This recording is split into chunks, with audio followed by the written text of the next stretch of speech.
guys ready to find out how much we lost on this?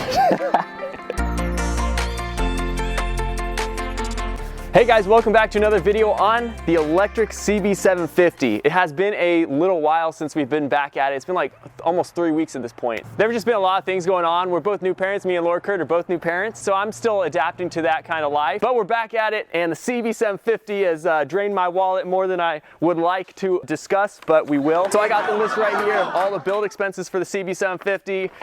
We'll just go over everything. But right now, this bike is extremely dirty. It's been sitting in the garage since we've been working on the Ducati over the last few months. So let's give this thing a fresh wash and then we'll just get down to it. And unlike every other YouTuber, I'm not gonna be like, oh, let's go somewhere and we'll discuss the price and do nothing on the way. So you're welcome. Subscribe, hit the like button.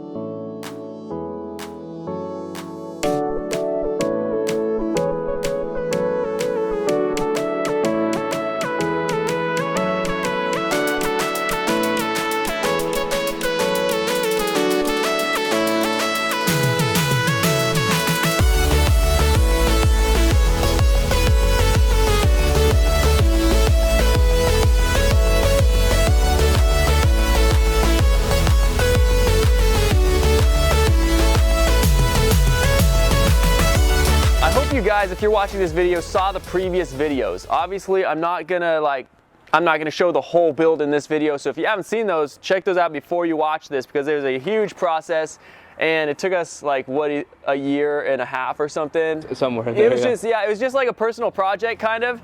So we didn't have like a strict timeline on it, and there were just, you know, we were adding certain things. We ended up putting a super capacitor on it. So the bike we got for $500. He asked $450. I gave him $500 because he was a good guy, and he actually had like boxes of parts that we actually ended up using. Like, we didn't have to buy shocks. We didn't have to buy the handlebars. We didn't even have to buy this because he had one. So there's a lot of stuff that Dimitri, the seller, had, and he was asking $450, giving me a good price. It was like, this whole bike was torn down and we put it back together. Handlebars, mirrors, everything, those were $0 because we already had those things, or they were included in the sale. Okay, for the electric conversion, the first thing we're gonna talk about is the batteries. Obviously, this is the most expensive part of the build. The batteries, $2,610.96.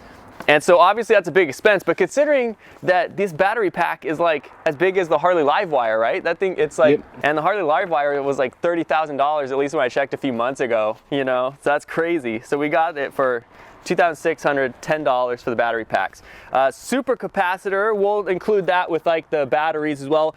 Super capacitor, I think, was right around $300 for all said and done. It sounds right. Yeah, it was not like terribly expensive. That's right. Yeah, I couldn't remember exactly, but they're pretty. They weren't very much per unit. About $1 to $2 each. Yeah. We only put 40 something on there, so really it would just be bus bar cost as well. Like, that's the whole cost of it, I'm sure. I couldn't find the actual receipt for it, so. Well, I bought that one. That's why you couldn't find the receipt. That's why I couldn't. Yeah. Thanks, Kurt. You knew I was shooting this video at some point. Come on, man. So anyway, I just put that at about $300 for the super capacitor, and obviously that was hours of Laura Kurt working on it as well, so we're not including the labor, obviously. Powder coating the frame, you guys remember how sucky that was. The shop who did the powder coating absolutely sucks, but I got that done for $400. All right, anyway, so I'll just go down through the less expensive parts. The charger was $154 for the bike. The BMS was $83.51. Heat shrink, almost $16. Sprocket in the back was $50. Well, the $50 would have been the original one that we didn't use, I'm guessing. Oh. Really? That one was $100. This just in, the sprocket was $100 from Sprocket Specialists, right? That's Sprocket Specialists. Headlights were about $75. The tail light was 11 bucks. All right, so next up with the Powertrain is the motor, and this is an ME 1507 motor from Thunderstruck. Was $1,112.61 total, all said and done, shipped to our door. This is a beast of a motor. You guys can see how thick the cables are. This is 2-gauge cable, right? Yep, 2-gauge. Goodness gracious. Biggest you'll find. I mean, any QS motor that's rated for, you know, even 12,000 watts continuous, they're smaller. They're 6-gauge. So that's the motor. The controller is I'll add the part number and everything, but it's like an 80 IPS Kelly controller. Yeah. 96 volt, 600 phase amp. Okay, there you go. You know, I think it puts out about you. 300 and low 300s battery amps at peak.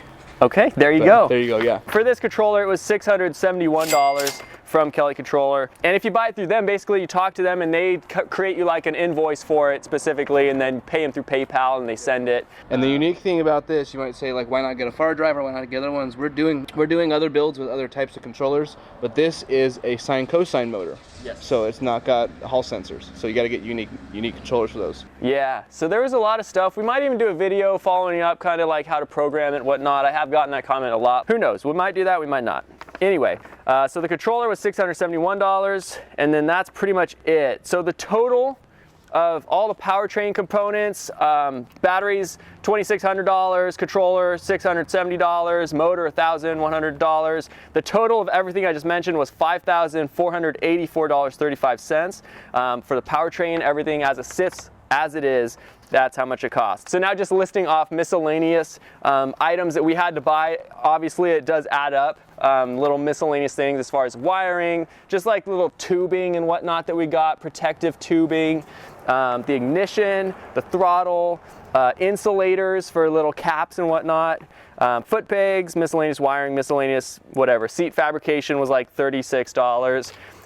All the miscellaneous cost was about $476.72. So almost $500 for miscellaneous. So yeah, that's pretty much it for the cost. Before I give you the grand total, obviously, I just want to say how much of a pleasure it's been having all you guys watching and whatnot. First person to comment on my comment down below gets a sticker. If you're watching, I appreciate you guys, okay? So thank you for coming along with, on the journey with us. And obviously we're not done yet. We still need to get this thing. I'm waiting on plates. I still need to wire in the headlights as well. But we're waiting on plates really right now so we can get this thing on a legal full range test and actually testing out the specs. We did put a new sprocket on it, and so it should be geared for, what do you think, around 80 miles per hour or so now? Probably about that. As it sits, yeah. But we haven't tested that because we don't have plates for this thing just yet. It is out of the DMV system, so I need to send stuff to Sacramento, and then they have to send me plates back. It's a weird ordeal. But we'll get that done. We'll get some more videos out on it. But the grand total of this thing, how much I lost. The grand total for this thing is $5,961.07. So if you round up for a few miscellaneous more expenses, about $6,000 even. So $6,000 for this bad boy. Should have around 200 miles of, like, I don't know what that'd be rated for, but around 150, 200 miles or so all said and done. Yeah, I bet you if you go 55 miles an hour, you'll probably get 110, 115 miles. But highway if you're cruising around, yeah, that's considered highway speeds. Yeah. On a motorcycle range. Which test. is impressive. Which is really nice for a bike. I mean, that's a lot of riding. You go 30 miles an hour, you get 200. So cruising around town. Let's just say 200. What if you did 15 miles per hour? Yeah, right. What if we'll test this at like the lowest speed, like I do not 400 want to have mile to sit range. on that seat for that long. I know. No. Full day. Yeah, so anyway, considering this was $6,000 total, obviously that is a lot of money, and not everybody has $6,000 to throw around. But considering the Delfast bike is like nowhere compared to how good this bike is, and that thing is $6,600. For a bike of this spec, I mean, you'd be looking at least $20,000 if you're just gonna buy one, production bike. All right, well, I guess that's pretty much it. Anything else you want to add, Lord Kurt, before we? No, I'm thinking that also includes the powder coat cost, which is like $500 free dollars. No, I already mentioned powder I'm saying though, like, that $500 was superfluous because you really wanted to. If you spray painted at home. That's like $50 of primer, paint, and then clear coat. $500, and that's a much more reasonable sounding number. For sure, yeah. We did do this thing right, all said and done. Besides this paint that I used, never used the Duplicolor paint ever. I hated Duplicolor before, but they had the color I wanted, and I tried them again, and this thing, it chips when you breathe on it. So I'll link the paint in the description and make sure just not to get it. Yeah, you could definitely cut costs at home if you guys are doing something similar by yourself.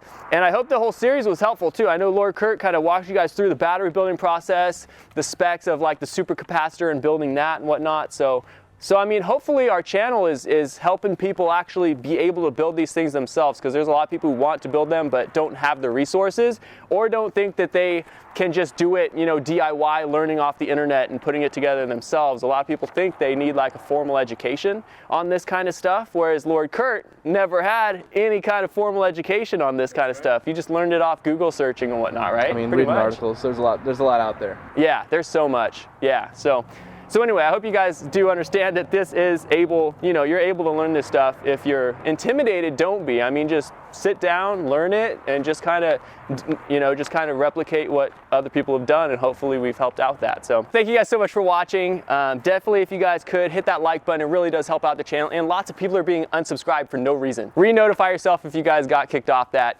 Hit the like button, please, for the channel. And we'll catch you guys next time. Thanks for watching.